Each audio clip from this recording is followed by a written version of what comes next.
बिस्मिल्लाहिर्रहमानिर्रहीम। अस्सलामु अलैकुम वरहमतुल्लाहि वबरकातुहू। मोहतरम नाज़रीन, एशिया के तकरीबन तमाम ममालिक में चावलों को बहुत ही पसंद किया जाता है। मुख्तलिफ़ इक़साम के चावल और उनके मुख्तलिफ़ ज़ायक़े बहुत मशहूर हैं, मगर चावलों के मुताल्लिक़ नबी करीम सल्लल्लाहु अलैहि वसल्लम की एक हदीस मुबारका है कि एक दफ़ा एक सहाबी रसूलुल्लाह सल्लल्लाहु अलैहि वसल्लम की खिदमत में हाज़िर हुआ और यूँ अर्ज़ गुज़ार हुआ कि ऐ अल्लाह के रसूल सल्लल्लाहु अलैहि वसल्लम, मैं रिज़्क़ की तंगी की वजह से बहुत परेशान हूँ। मेरे रिज़्क़ में इजाफ़े के लिए कोई तरीक़ा बताइए। नबी करीम सल्लल्लाहु अलैहि वसल्लम ने फ़रमाया कि तुम चावल खाया करो। फिर यूँ ही एक और सहाबी रसूलुल्लाह सल्लल्लाहु अलैहि वसल्लम की खिदमत में हाज़िर हुए और अर्ज़ किया, या रसूलल्लाह सल्लल्लाहु अलैहि वसल्लम, मैं रिज़्क़ की फ़रावानी और इजाफ़े की वजह से परेशान हूँ। ये रिज़्क़ मेरी ज़रूरत से ज़्यादा है और मैं इसको संभाल नहीं सकता, मुझे इसका कोई तरीक़ा बता दीजिए। तो नबी करीम सल्लल्लाहु अलैहि वसल्लम ने फ़रमाया कि तुम चावल खाया करो। अब जो सहाबा उन दोनों औक़ात में नबी करीम सल्लल्लाहु अलैहि वसल्लम की खिदमत में हाज़िर थे, हैरान हुए कि बज़ाहिर दो मुख्तलिफ़ सवालों का, जिनके दरमियान ज़मीन व आसमान का फ़र्क है, एक ही जवाब कैसे हो सकता है। तो उन्होंने अपनी इस कशमकश को रसूलुल्लाह सल्लल्लाहु अलैहि वसल्लम की खिदमत में अर्ज़ किया। सहाबा कराम रिज़वानुल्लाहि ताला मजमाइन ने पूछा, ऐ अल्लाह के रसूल, ये क्या माजरा है कि आपने रिज़्क़ की फ़रावानी और रिज़्क़ की कमी के लिए चावलों के इस्तेमाल का हुक्म दिया है? बेशक आप बेहतर जानने वाले हैं। रसूल अकरम सल्लल्लाहु अलैहि वसल्लम ने फ़रमाया कि जो शख्स रिज़्क़ की तंगी का सवाल कर रहा था, उसे चावल खाने के इसलिए कहा क्योंकि चावल का एक दाना बरकत वाला है। तो जब वो चावल खाएगा तो ये बरकत वाले दाने उसके पेट में जाएंगे और यूँ अल्लाह के हुक्म से उसके रिज़्क़ में बरकत और फरावानी हो जाएगी। फिर फरमाया कि जो शख्स रिज़्क़ की ज़्यादती की शिकायत कर रहा था, मैंने उसे चावल खाने का हुक्म दिया। जब वो चावल खाएगा तो आधे चावल गिरा देगा और आधे खा लेगा, यूँ बरकत वाले दाने उसके पेट में नहीं जाएंगे और उसका रिज़्क़ कम हो जाएगा। तो नाज़रीन, इससे साबित होता है कि चावल का एक दाना बरकत वाला है और इसे हरगिज़ ज़ाया नहीं करना चाहिए। और ये भी वाज़ेह हो गया कि रिज़्क़ में बरकत और इजाफ़े का ज़रिया चावलों का इस्तेमाल है, लेकिन हमारे यहाँ कुछ ऐसी गलत मालूमात पाई जाती हैं कि चावलों के इस्तेमाल से वज़न बढ़ जाता है और इंसान मोटापे का शिकार हो जाता है। हमारे यहाँ लोग चावल खाना भी चाहते हैं, लेकिन अपने बढ़ते हुए वज़न को देखकर परेशान हो जाते हैं। असल गलती चावल खाना नहीं, बल्कि बेढंगे तरीके से चावल खाना गलत है। आज ये तमाम गलत फहमियाँ आपके सामने रखेंगे ताकि वो दूर हो सकें।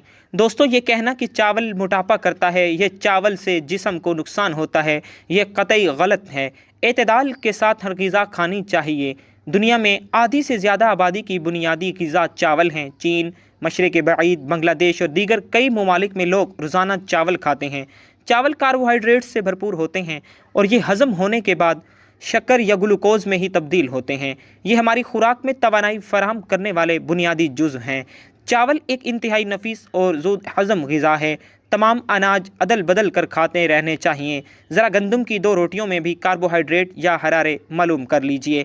100 ग्राम सफ़ेद चावलों में 130 हरारे होते हैं, जबकि 100 ग्राम गंदम की रोटी में इसके 2 गुना यानी 264 हरारे होते हैं। यही वजह है कि चावल खाने के कुछ घंटे बाद दोबारा से भूख लगने लगती है कि आपने मतलूबा मिकदार से कम हरारे लिए हैं। हम यूरोपियन लोगों की तरह तला हुआ गोश्त और उबले हुए आलू या सब्जियां नहीं खाते। हमारी ग़िज़ा में शोरबे की रुकाबी में 2 बोटियाँ और एक आलू के टुकड़े या किसी सब्ज़ी के चंद टुकड़े के साथ रोटी या चावल। अब अगर वो सिर्फ पानी वाला शोरबा या 2 बोटियाँ कितनी तवानाई फराहम करेंगे, ये भी तो हमें देखना चाहिए। हमको जो तवानाई मिलती है वो रोटी, चावल या अनाज से ही मिलती है। या तो आप एक प्लेट में पाव भर गोश्त की तली या उबली बोटियों के साथ एक पूरा उबला हुआ आलू और सलाद और तले या उबले मटर खाएं, तब तो आपको अनाज की ज़रूरत नहीं। मगर हमारे अक्सर घरों में पाव या आध किलो गोश्त का सालन 5-6 अफराद के लिए बनता है, तो लाजमी है कि रोटी या चावल साथ हों ताकि बुनियादी ग़िज़ाई ज़रूरियात पूरी हो सकें। ये अलग बात है कि कार्बोहाइड्रेट से मसल्स नहीं बनते, बल्कि ये पेट को मोटा करते हैं। इसलिए हमारे मुल्क में लोगों की तोंद निकल आती है। वजह आराम तलबी और खाई गई ग़िज़ा को पूरी तरह जिस्मानी मशक्क़त से हरारों को खर्च ना करना है। असल में जो चीज़ मोटा करती है वो चिकनाई है। अगर आप हमारे खानों पर नज़र डालें तो इनमें बगैर रंग के या तेल के जायका नहीं आता है। हमारा हर खाना पाव भर तेल में बनता है। ये बिरयानी के चावल नहीं बल्कि इसमें मौजूद चिकनाई मोटा करती है। चीन के लोग रोज़ चावल खाते हैं, लेकिन इसके साथ जो भी चिकन या सब्जियां ग्रेवी के साथ डालते हैं वो बगैर चिकनाई के सूप नुमा होती है। यूरोप अमेरिका में सब्जियों और गोश्त का जो सालन बनता है वो भी बगैर चिकनाई के सूप नुमा बनता है, जिसको चमची की मदद से भी खाया जाता है। वो लोग ज़्यादातर पनीर इस्तेमाल करते हैं, या फिर अगर कोई चीज़ फ्राई करनी हो तो घी तेल इस्तेमाल करते हैं। अगर मोटापे और बीमारियों से बचना है तो घी यानी तेल कम से कम इस्तेमाल कीजिए, अपना अंदाज बदल दीजिए। हम कार्बोहाइड्रेट्स भी खा रहे हैं और साथ चिकनाई भी।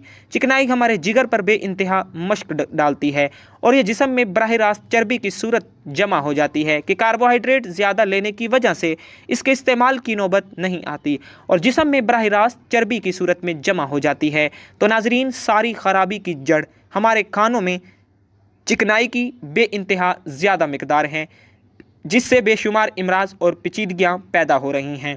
हमारे यहाँ अमूमन चावल को बहुत ज़्यादा पसंद किया जाता है। चावल को मुख्तलिफ़ तरीक़ों से पकाया जाता है, उसका पुलाव बनाया जाता है, बिरयानी बनाई जाती है, या फिर चावल को उबाल कर उसे दाल के साथ नोश किया जाता है। तो ये जितने भी खाने के तरीक़े हैं ये चावल बनाने के तरीक़े हैं। एक बात जहन में रखिएगा कि चावल के बहुत ज़्यादा फ़ायदे हैं, लेकिन एक मखसूस मिक़दार तक ही इसको इस्तेमाल कीजिए। ज़रूरत से ज़्यादा इसका इस्तेमाल आपको नुकसान भी पहुंचा सकता है। अगर आप मुनासिब तरीके से रोज़ाना की बुनियाद पर वर्जिश नहीं करते तो ग़िज़ा कोई भी हो, ना सिर्फ आपको चावल मोटा करते हैं या आलू की खुराक यानी उबले हुए आलू आपको मोटा करते हैं, बल्कि आपको मोटा कोई भी खुराक कर सकती है। मोटापे का शिकार आप किसी भी खुराक की वजह से हो सकते हैं। इसलिए रोज़ाना की बुनियाद पर सही वक्त पर वर्जिश कीजिए, खाने में एतदाल पसंदी लाइए, एतदाल के साथ एशिया का इस्तेमाल कीजिए, ना बेजा इस्तेमाल कीजिए और ना इतना कम इस्तेमाल कीजिए कि आपको जिस्मानी तौर पर कमज़ोरी होने लगे। नाजरीन, उम्मीद करते हैं कि हमारी आज की वीडियो आपको पसंद आई होगी और रसूल अकरम सल्लल्लाहु अलैहि वसल्लम ने चावल की बरकत के बारे में जो